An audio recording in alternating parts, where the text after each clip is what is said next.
Au cœur de ces montagnes du sud de la Chine se cache un trésor. Le pu'er, un thé fermenté qui ne pousse qu'ici, dans cette vallée humide, baignée par le soleil. Les cueilleuses sont payées au poids. La championne du jour, la voici. Moi, je peux récolter plus de 20 kilos de feuilles par jour. Pour révéler tous leurs arômes, les feuilles sont d'abord torréfiées au feu de bois. Écoutez, vous pouvez les entendre crépiter. Il faut ensuite les rouler, puis les sécher. Ungli maîtrise chaque étape de la recette. Les feuilles sont très friables. Elles peuvent se casser. Donc on doit les ramollir avec de la vapeur pour former une galette. Une fois la galette façonnée, là, c'est l'étape du pressage. le long processus de fermentation naturelle peut commencer. Il va falloir patienter quelques mois, voire plusieurs années pour que ces thés expriment toutes leurs notes florales. Mais impossible de vous montrer où ce précieux trésor vieillit. Les galettes sont conservées dans un endroit tenu secret. Ici, même les arbres sont surveillés de près. On a des caméras partout dans cette forêt d'arbres à thé. Regardez, là-bas il y en a une. Chaque propriétaire a une caméra sur son arbre le plus ancien. Ces théiers produisent l'une des variétés les plus prestigieuses de thé fermenté. Une galette de 300 grammes coûte jusqu'à 10 000 €. La Chine, terre de tradition, de savoir-faire millénaire. Bienvenue à Suzhou, la Venise d'Orient, et berceau mondial de la soie. Dans cette filature, les vers sont mis à rude épreuve.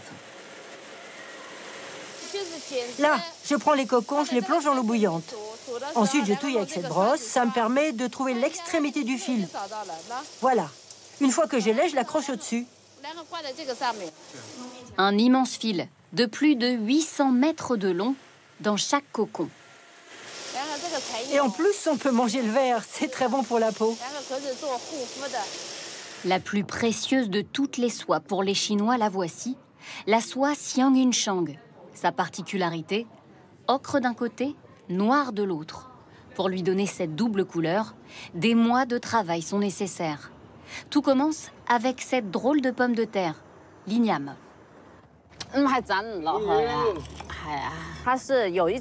Cette igname contient un tanin particulier et elle produit un jus. C'est avec ça que l'on teint le tissu pour le rendre plus résistant. C'est dans ce jus que sont plongées les toiles immaculées. Quand c'est rigide, c'est que la couleur n'est pas également répartie. On sent avec nos pieds quand ça devient plus uniforme. Les tissus sont ensuite étendus au soleil, un ingrédient indispensable. Voilà pourquoi cet atelier ne tourne que 6 mois dans l'année.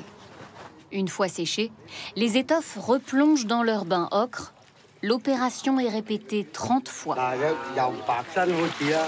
Je suis fier, parce que je peux voir la soie blanche changer de couleur au fil des teintures. Pour colorer l'autre face du tissu, ces artisans s'en remettent une nouvelle fois à un élément naturel, de la boue. Ils en recouvrent intégralement les toiles, une technique ancestrale, particulièrement physique.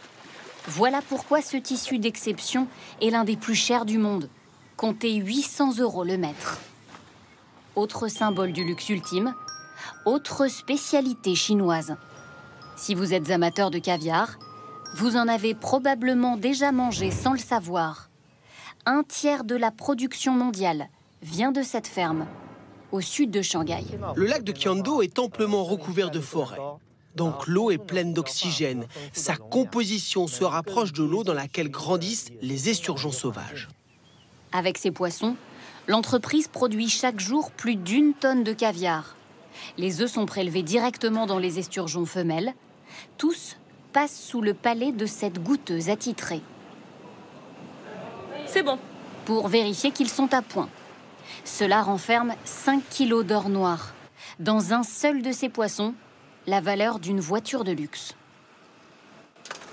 Dans un esturgeon de cette taille, de l'espèce ouzo, chaque kilo d'œuf vaut 25 000 €. Donc là, vous avez, imaginez, 125 000 € au total. Moins cher que son équivalent russe ou iranien, mais pas moins goûteux selon les professionnels de la gastronomie. En 15 ans, le caviar chinois s'est imposé à la table d'une vingtaine des plus grands restaurants étoilés de France.